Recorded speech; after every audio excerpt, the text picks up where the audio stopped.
kenapa sih 0 faktorial itu sama dengan 1? Ya, buat yang belum mengerti kenapa sih 0 faktorial sama dengan 1 ya, atau mungkin malah belum mengerti apa sih itu faktorial ya, apa sih itu artinya tanda seru gitu ya kan.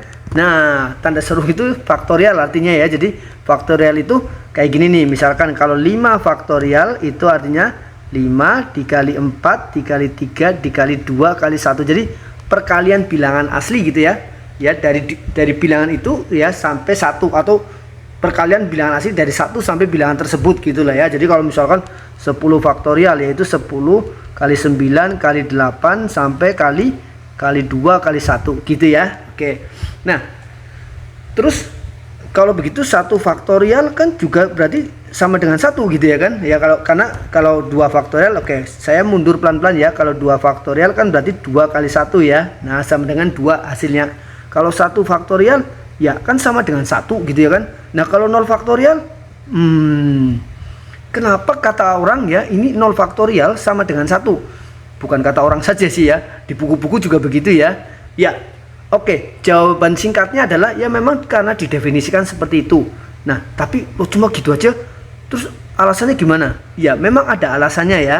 Nah, saya akan coba menjelaskan di sini salah satu alasannya ya, mengapa 0 faktorial didefinisikan sama dengan 1 ya.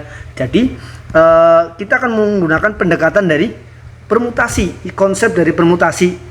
Ya, jadi mungkin ada yang SMA ya sudah belajar ya bahwa banyaknya cara memilih K objek dari N objek. Waduh, pusing ya ini ya. Aduh, udah K objek, N objek gitu ya kan.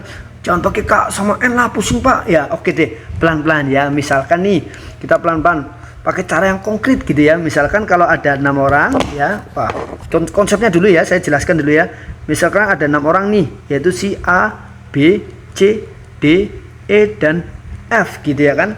Nah, misalkan mau dipilih 4 orang untuk menjadi ketua, wakil, bendahara, sekretaris gitu ya kan.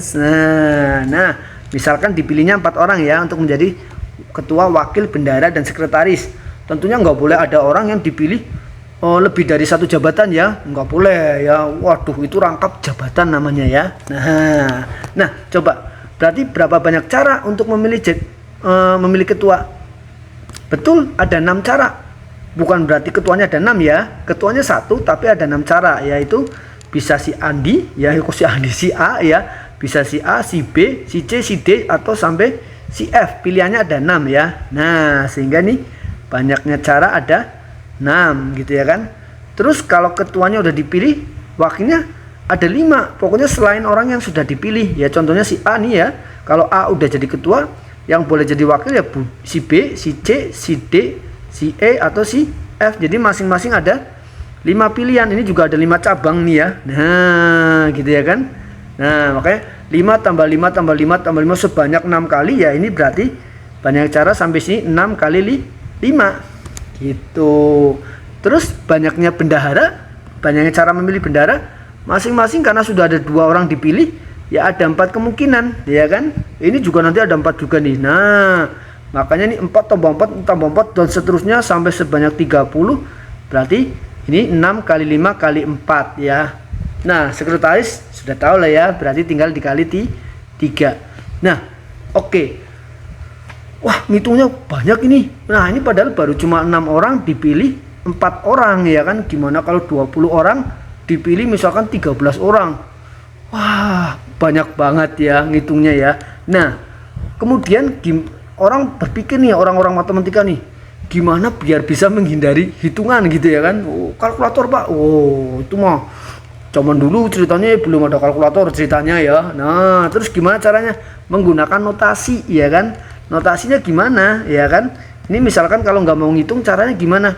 Kemudian loh, ini kan urut ya, 6 kali 5 kali 4 kali 3 gitu ya kan. Nah, berarti caranya gini, 6 kali 5 kali 4 kali 3 kali 2 kali 1. Loh, sama nggak sama yang di atas? Beda ya, beda loh ya. Ini kan cuma sampai kali 3, kok ini bisa bablas sampai 1 ya kan. Nah, akan sama kalau dibagi 2 kali 1. Nah, begitu ya. Nah, ini kan tadi simbol dari apa? Simbolnya adalah 6 faktorial kan. Nah, ini didefinisikan sebagai 6 faktorial per 2 faktorial gitu. Ya, jadi kalau nggak mau ngitung ini ya cukup ditulis bentuknya seperti ini saja gitu. Loh Pak, yang ditanyakan 0 faktorial ya kan. Oke, sabar sedikit lagi. Nah, sehingga kalau kasus-kasus seperti ini ya, tadi kan kalau 6 orang dipilih 4 orang ya. Nah, kalau misalkan nih kemudian diperumum nih, kalau ada kasus-kasus seperti ini misalkan ternyata dari N orang pilihan, jadi yang dipilih ini bukan kita langsung perumum ya. Misalkan kalau ada N orang atau N objek lah ya, N objek ya, kayak tadi A, B, C, D, E, F gitu ya kan, dipilih K objek yang mau dipilih ya, dipilih gitu ya kan, dipilih lah, itu namanya jualan ya kan, dipilih K objek gitu ya kan, maka banyaknya cara, oh ya dengan syarat ya tadi ya, syaratnya ada 3 sebenarnya, saya nggak usah tulis lah ya kelamaan ya, catat ya, pokoknya diulang-ulang aja videonya ya. Syaratnya ada 3. Yang pertama, setiap objek hanya dipilih maksimal 1 kali. Contohnya kayak tadi, kalau Andi dipilih jadi ketua, dia nggak boleh jadi wakil lagi, nggak boleh jadi bendahara, pokoknya nggak ada yang rangkap jabatan ya. Nah, itu syarat pertama. Syarat yang kedua adalah di sini ada posisi yang dianggap penting. Ya, maksudnya gimana Pak? Kalau tadi kayak Andi jadi ketua, Budi jadi wakil, Andi ketua, Budi wakil, Ciko bendahara, Doni sekretaris misalkan tadi A, B, C, D. Berbeda dengan ini. Nah, ini dianggap beda. Ini kan ketuanya Budi. Ya kan, ini wakilnya Andi misalkan. Dianggap beda. Jadi dihitung lagi gitu ya. Yang ketiga, tidak ada syarat lain selain 2 syarat di atas ya. Tidak ada syarat tersembunyi ya. Misalkan nggak ada syarat misalkan pokoknya ketuanya nggak boleh Andi. Nah, itu namanya syarat tambahan gitu ya kan. Ya. Oke, tapi nanti kalau ada yang penasaran, Pak, belajar permutasi deh Pak, tulis di kolom komentar ya. Nah, oke, ini cuma singkatnya saja ya. Ini berarti kalau ada N objek dipilih K objek ya, dimana memenuhi 3 syarat tadi, namanya kasus permutasi ya. Itu rumusnya ya, P dari K objek dari N objek diambil K objek, itu sama dengan nih, seperti tadi kasusnya ya, dari 6 orang dipilih 4 orang ya.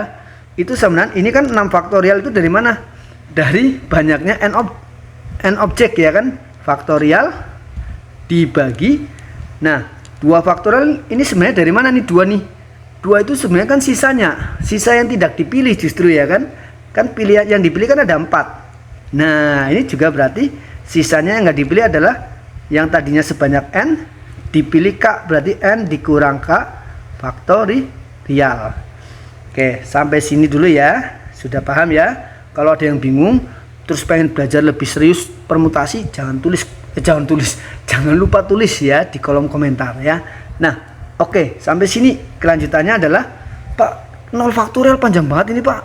Bentar lagi ya, sabar ya. Nah, sekarang bagaimana kalau misalkan dari 6 orang dipilih 6-6-nya.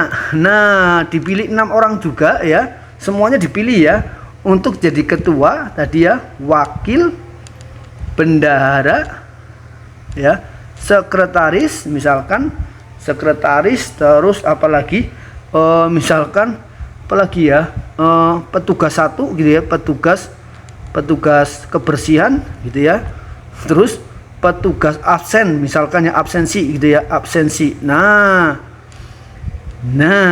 gini kan. Nah, ini kan harusnya caranya ada berapa banyak cara? Banyaknya cara memilih ketua ya ada 6 ya. Andi, Budi, Ciko ya, atau ya sampai yang F tadi ya. 1 orang udah dipilih, tidak boleh ada rangkap jabatan. Berarti wakilnya ada 5, ini ada 4 cara, ini ada 3 cara, 2 cara, ini terakhir 1 cara. Harusnya sama dengan 6 faktorial ya kan? Nah, harusnya sama dengan 6 faktorial. Nah, tapi kan tadi kita sudah rumuskan nih, pakai ini nih, bisa pakai itu tuh kalau kasusnya permutasi ya. Padahal kalau dari permutasi itu rumus permutasi yang sudah disepakati bersama gitu ya kan, sebelumnya gitu ya kan. Berarti kasus ini kan ngambil 6 orang di antara 6 orang. Nah, ini ngambil 6 orang di antara 6 orang ya. Oke. Rumusnya berarti 6 faktorial per ini 6 dikurang 6 faktorial gitu ya kan. Nah ini menarik ini ya, harusnya kita tahu hasilnya itu ya sama dengan 6 faktorial kan, bener nggak? Harusnya nggak boleh beda gitu ya kan. Nah ini kan berarti kan ini harusnya hasilnya sama dengan 6 faktorial. Nih hasilnya harusnya sama dengan 6 faktorial. Ini sama dengan 6 faktorial per 6 kurangi 6 kan 0 faktorial ya. Nah berarti dari sini mau tidak mau kita harus mendefinisikan 0 faktorial sama dengan 1 gitu ya. Nah ini harus sama dengan 1 biar 6 faktorial sama dengan 6 faktorial per 0 faktorial. Ya itu adalah salah satu alasan kenapa 0 faktorial didefinisikan sama dengan 1 berdasarkan konsep permutasinya ya. Kalau berdasarkan yang lainnya ada lagi sebenarnya ya. Oke, tapi ya pokoknya inilah ya berdasarkan permutasi salah satu alasannya ya. Merasa bermanfaat video ini? Kalau merasa bermanfaat jangan lupa share ke teman semuanya, kakak-kakaknya, adik-adiknya, RT RW ya, pokoknya semuanya lah ya. Oke, sampai jumpa di video lainnya. Kalau ada pertanyaan tulis di kolom komentar.